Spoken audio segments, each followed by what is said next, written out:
from the hometown of Hans Christian Andersen.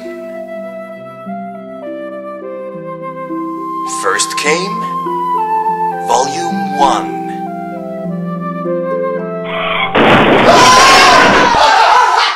Teater uden ryglæn. But now, introducing... Intercity-toget til Odense ankommer nu i spor 2. Ej, man, jeg glemte at bestille pladsbillet til min ged. Typisk dig.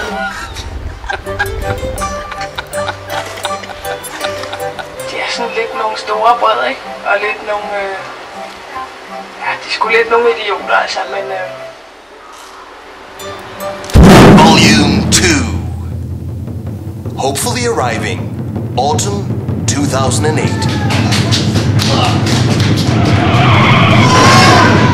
Bedre end Disney Show.